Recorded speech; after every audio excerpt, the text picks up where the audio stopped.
ಸ್ನೇಹಿತರೆ, ತಿಪ್ಟು ಟಾಲ್ಗೆ ಇರುವಂಥ ಒಂದು ದಕ್ಷತೆ ಮತ್ತು ಅದರ ಬಾಳಿಕೆ ಬಗ್ಗೆ ಒಂದೆರಡು ಮಾತುಗಳು ಹೇಳಬೇಕು ಅಂತಂದರೆ, ನೋಡಿ ಸ್ನೇಹಿತರೆ, ಈ ಮರಕ್ಕೆ 40-41 ವರ್ಷ ಆಗಿದೆ. ಈ ಮರದ ಜೀವಿತಾವಧಿಲಿ ಒಂದು 70-80 ವರ್ಷ ಇರ್ತದೆ ಅಂದ್ಕೊಂಡಿದ್ವಿ. ಇದು ಸ್ವಲ್ಪ ವೆಟ್ಲ್ಯಾಂಡು. ಈ ಭೂಮಿ ಬಗ್ಗೆ ಹೇಳಬೇಕು ಅಂದರೆ, ವರ್ಷದಲ್ಲಿ ಒಂದು 2 ತಿಂಗಳು ಬಿಟ್ಟರೆ ಇಡೀ ವರ್ಷವೆಲ್ಲ ತೇವದಲ್ಲಿ ಇರ್ತದೆ. ಈ ತೋಟನ ನಾವು ಟ್ರೆಂಚ್ ಮಾಡಿ ಅಂದರೆ ಬಸಿಗಾಲುವೆಗಳ ಮುಖಾಂತರ ಈ ತೋಟನ ಮೇಂಟೈನ್ ಮಾಡ್ತಾಯಿದ್ವಿ.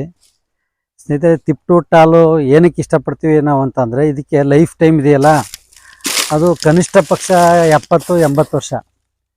ನಾವು ಹೈಬ್ರಿಡ್ ಜೊತೆ ಇದನ್ನು ಕಂಪೇರ್ ಮಾಡೋ ಹಾಗೆ ಇಲ್ಲ. ಹೈಬ್ರಿಡ್ ಹೇಗೆ ಅಂತಂದರೆ, ಅದು ನೀವು ಬೇಗ ಫಸಲು ಬರ್ತದೆ, ಅಷ್ಟೇ ಬೇಗ ಅದಕ್ಕೆ ರೋಗಕ್ಕೂ ತುತ್ತಾಗ್ತದೆ. ಈ ಮರಗಳಲ್ಲಿ ರೋಗ ಬಂದರೂ ತಡ್ಕೊಳ್ಳೋಂಥ ಶಕ್ತಿ ಇದೆ.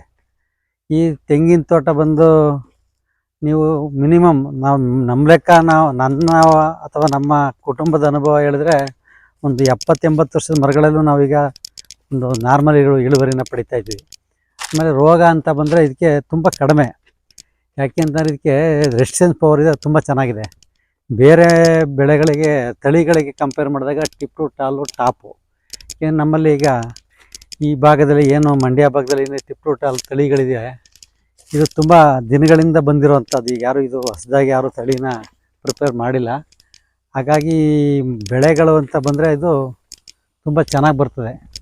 ಈಗ ನಮ್ಮಲ್ಲಿ ತೆಂಗಿಗೆ ಒಂದು ದೊಡ್ಡ ಒಂದು ಇದೇ ಕಾದಿರ್ತದೆ. ಯಾಕೆಂತಂದರೆ, ತೆಂಗಿನ ತೋಟಗಳಲ್ಲಿ ಯಾವಾಗ ಏನು ಬರುತ್ತೆ ಅಂತ ಯಾರೋ ಗೊತ್ತಿಲ್ಲ.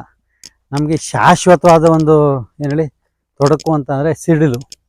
ನಮ್ಮ ತೋಟನ ಹಂಗೆ ನೀವು ಅಬ್ಸರ್ವ್ ಮಾಡ್ತಾ ಇರ್ಬೋದು. ಈ ಭಾಗದಲ್ಲಿ ಲಾಸ್ಟು 23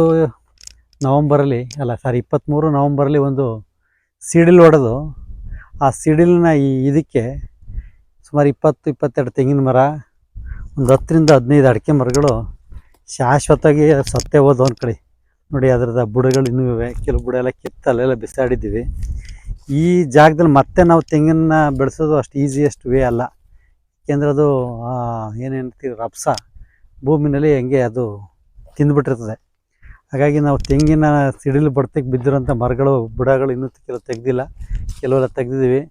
ನೋಡಿ, ತೆಂಗಿಗೆ ಏನಾದರೂ ಈ ಥರ ಅನಾಹುತಗಳು ಆದರೆ ಯಾರೂ ಜವಾಬ್ದಾರಕ್ಕಾಗಲ್ಲ. ಬಟ್ ಏನೋ ಅವತ್ತಿನ ಪುಣ್ಯ ಇಲ್ಲಿ ಯಾರೂ ಈ ತೋಟದಲ್ಲಿ ಕೆಲಸದಾರಿಲ್ಲ, ಅಥವಾ ನಾವು ಇಲ್ಲ.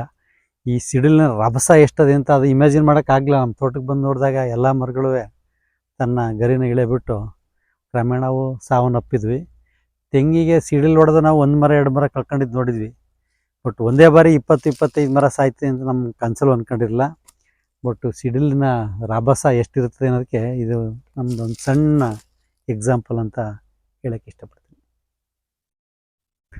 ಸ್ನೇಹಿತರೆ, ನೋಡಿ, ಸಿಡಿಲು ಹೊಡೆದ ರಭಸಕ್ಕೆ ಸತ್ತಂಥ ಮರಗಳ ಬುಡಗಳೆಲ್ಲ ಕಿತ್ತು ಈ ಥರ ಹಾಕಿದ್ವಿ.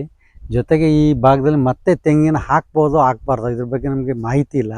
ನಾವು ಕೆಲವು ಕಡೆ 1-2 ಹೊಡೆದ ಕಡೆ ಹಾಕಿದ್ವಿ, ತೆಂಗಿನ ಮರ ಬರ್ತಾಯಿಲ್ಲ. ಸಿಡ್ಲು ಹೊಡೆದು ಮರ ಸತ್ತಿರೋ ಭಾಗದಲ್ಲಿ ಇನ್ನೊಂದು ಗಿಡ ಹಾಕಿದರೆ ಮತ್ತೆ ಬೆಳವಣಿಗೆ ಅಂತ ಚೆನ್ನಾಗಿ ಬರ್ತಾಯಿಲ್ಲ.